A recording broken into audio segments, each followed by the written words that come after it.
Hey everybody out there, my name is Dragnix, and this is me going to be talking a little bit about the Lizard Squad stuff and Xbox One and PS4 and everything that transpired over Christmas.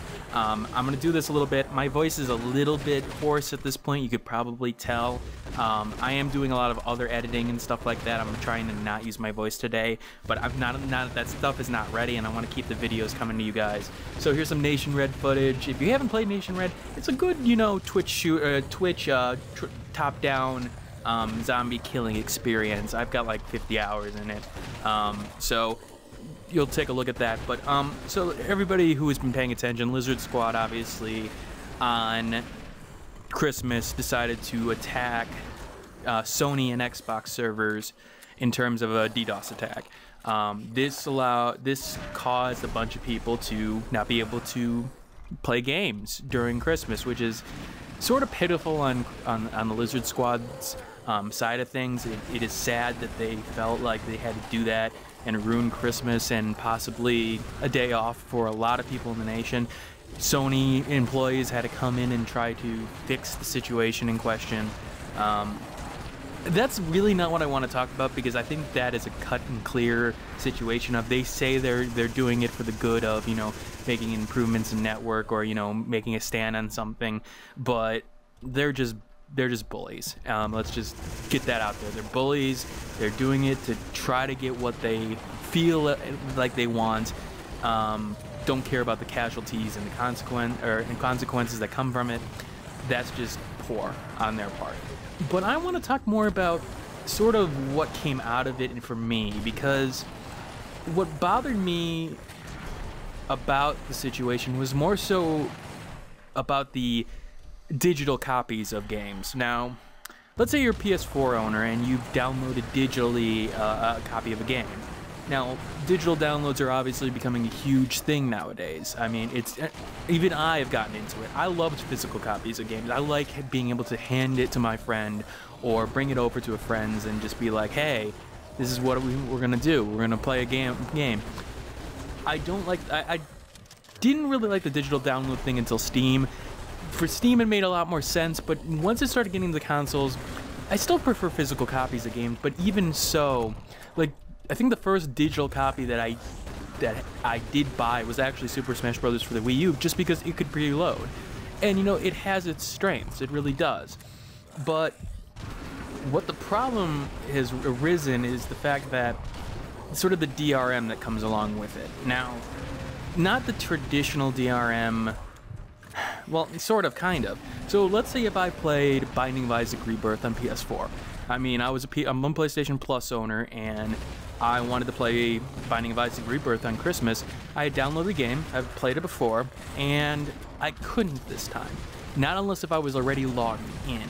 You see, here's the thing, you had to log in again in order to sort of authenticate that you're playing Binding of Isaac.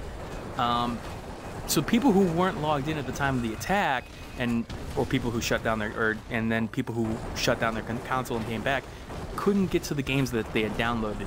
And I don't understand that. Now, I really don't understand that. Now, if you switch accounts and things like that on the PS4, I understand that okay, you don't necessarily have an idea of what this person has and whether this person can really play this game, but the fact of the matter is you should be able to keep track of what the last account authenticated was. And the fact of the matter is, well, it sort of sucks that, for a game that you've already downloaded at that point, you can't get to it anymore. Now, Xbox One had a lot of heat thrown at it early on before the whole release of the PS4 and Xbox Ones regarding the always online thing. To me, this seems like an extension of that, not an extension of that in terms of it's almost it's not the same thing. I think the always online requirement there was that it was always online, that even for console games you had to do it, physical copy games. But to me, it seems a little bit anti-consumer. Now, again, I understand the reasoning behind it from the developer side, or not developer side, the publisher side. They were trying to want to keep copies that, you know, somebody would purchase out of other people's hands when it's, you know, even then that argument doesn't seem legitimate to me. It really is a shitty situation that we've gotten ourselves into, and it's the problem is that to me it's going to work against digital copies. Now, digital copies have a lot of strengths to them. The fact that, you know, I can go over to my friend's house and log in and play that game with, you know, my save games. There's obviously going to be a downside here now, and now I'm actually questioning whether or not I'm going to get a digital copy of the PS4 or if I do get an Xbox One game because of this restriction. It just sort of seems unnecessary at that point. Now,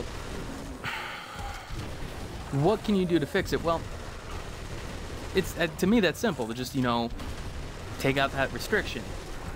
Obviously, that is probably not a reasonable solution because of what the PS4 or Sony and Microsoft have determined to be a problem in terms of digital distribution, that they need to be able to authenticate that you have a legitimate copy of the game. I don't think that's going to happen anytime soon. Now, talking about the DDoS portion of it, the ability to shut down an entire service. Now, Xbox actually got back up a lot faster than Sony did. I think they're still sort of suffering at this point, sort of the side effects of what has happened. But Xbox got a lot higher, or got up a lot faster than the PS4. PS4, even people late in the day on Christmas were dealing with it. The whole Kim.com thing, him stepping in and trying to help out. I don't know what's true about that, what's not, but it's sort of a sad situation that we put ourselves into when we sort of give ourselves into what I consider cyber terrorism almost. A bunch of kids who obviously are pissed off and demanding something that they're going to be. They're not script kiddies. They're not anonymous. They just have the resources to be able to set up these sort of DDoS attacks. The sad thing is, they did actually do what they set out to do. They did point out a problem with the network situation. Then again, most networks have this situation. The fact of the matter is, you can really do that to anyone, even Google, even, you know, they attacked Tor, which I think of all the things that you're gonna attack a somebody based on anonymous, that's security related, people who probably know exactly what your methods are. That seems silly to me. That seems like you're just asking for trouble. But it's amazing to me that even with the idiocy that they've proven, that you know, the fact of the matter is what they did was vile. It actually did what they said it did. It pointed out the network flaw, and it pointed out, you know, a restriction that, to be honest with you, shouldn't be there. And it's sad when an incident like this has to be what causes us to look at it, you know, to bring it to light. Not the fact that, you know, somebody just noticed it, or somebody, you know, had been talking about it and that it got real, you know, sort of a groundswell behind it. It takes an incident like this for people to, you know, stand up and say, well, wait a minute, why is this a problem? I mean, that is something I've noticed over the last several years in gaming, where, you know, it takes a major incident for people to really get involved or express their opinion. It's sort of sad, actually. I mean, and I know I'm a gamer. I'm a person who has dedicated most of their life now to talking about video games, talking about, you know, what video games bring to people. And obviously there's more than one person like that, or out there. I'm not the only one. Many people. I mean, the video game industry has grown so much over the last several years, and yet it takes an incident like this for people to start talking about it when people have been experiencing it, you know, possibly every day. If you're, you know, I mean, we all have had Comcast or Xfinity or, you know, Time Warner cut out on us, and then the same incident happens. Why not speak up then?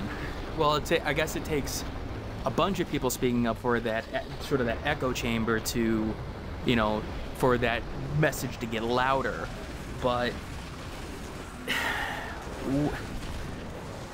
I do wish that there was a way to sort of bring the community together to discuss these issues. I think that's part of the problem, is the fact that it takes an incident like this or a major voice in the industry to talk about an issue like this, when, you know, hey, this could be something on a daily basis. This could be something like, you know, somebody comes it up, like goes to a Reddit thread, or maybe goes to a subreddit and says, hey, look, let's discuss the issues in gaming right now. Now, again, the whole Gamergate thing will always come up. That's an issue in gaming, the representation of women, games journalism, and things like that. And again, a major incident occurred there in order for that to, you know, pop up.